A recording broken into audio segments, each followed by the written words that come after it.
আসসালামু আলাইকুম। প্রতিদিনের মতো আজকেও আরেকটি রেসিপি নিয়ে চলে আসলাম।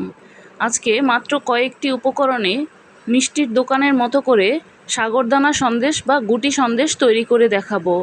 এই সন্দেশটা খেতে এতটাই মজার হয়, তৈরি না করলে বুঝতে পারবেন না, মুখে দেওয়ার সাথে সাথেই একদম মিলিয়ে যায়। এজন্য আমি এখানে 1 কেজি লিকুইড দুধ নিয়েছি। দুধটাকে এবার চুলায় জাল করে নেব। দুধটাকে নাড়াচাড়া দিয়ে দিতে হবে যেন নিচ থেকে লেগে না যায়।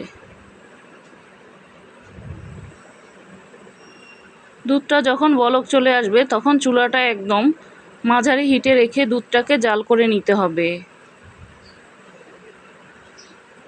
দুধটাকে ভালোভাবে মাঝে মাঝে এভাবে নাড়াচাড়া দিয়ে দিতে হবে যেন উপর থেকে সর না পড়ে। দুধটা যখন শুকিয়ে অর্ধেক পরিমাণ হয়ে যাবে তখন এখানে আমি হাফ কাপ পরিমাণ চিনি দিয়েছি। চিনির পরিমাণটা আপনারা আপনাদের ইচ্ছা অনুযায়ী নিতে পারেন। এবার চিনিটাকে দুধের সাথে জাল দিয়ে দুধটাকে ঘন করে শুকিয়ে নেব।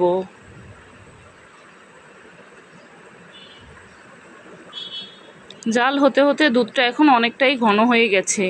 এখন আমি এখানে 1 কাপ গুঁড়া দুধ দিয়ে দেব। চুলার আঁচটা একদম কমিয়ে আমি গুঁড়া দুধগুলোকে দিয়েছি, না হলে গুঁড়া দুধটা দলা পেকে যাবে। একটি প্যাচলা দিয়ে ভালোভাবে আমি এভাবে চেপে চেপে গুঁড়া দুধের যে দানাগুলি আছে এগুলোকে ভালোভাবে মিশিয়ে নেব।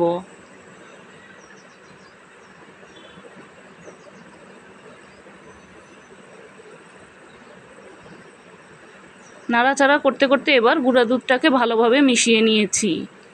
এবার এখানে 2টি এলাচ দিয়ে দেব।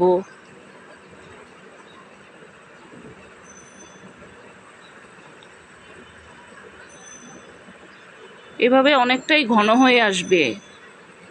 এখন এটাকে অনবরত নাড়াচাড়া করতে হবে। এখন আমি 1 চা চামচ ঘি দিয়ে দেব।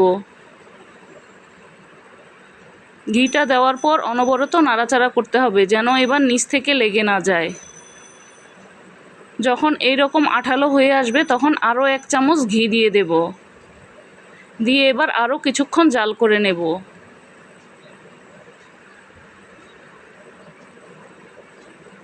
এটা দেখতে এই রকম শক্ত হয়ে আসবে, প্যানের গা ছেড়ে উঠে আসবে।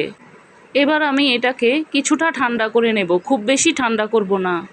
হাত দিয়ে ধরা যায় এই রকম গরম অবস্থায় থাকতে আমি এরকম ছোট ছোট করে ডো নিয়ে এইভাবে করে সন্দেশগুলো তৈরি করে নেব।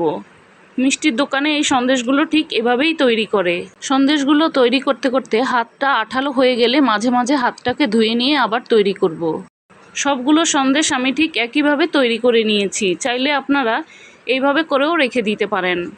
আমি সুন্দরের জন্য এখানে কিছুটা উপরে গুঁড়া দুধ দিয়েছি। এই সন্দেশগুলো তৈরি করার পর 15 দিন পর্যন্ত নর্মাল ফ্রিজে রেখে খেতে পারবেন।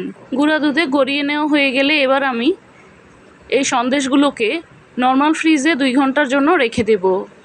2 ঘন্টা পর ফ্রিজ থেকে বের করেছি। দেখতেই পাচ্ছেন কতটা সুন্দর ও ঝরঝরা হয়েছে। প্রতিদিন এই রকম রেসিপি পেতে চাইলে পেজটিকে ফলো বা সাবস্ক্রাইব দিয়ে পাশেই থাকতে পারেন।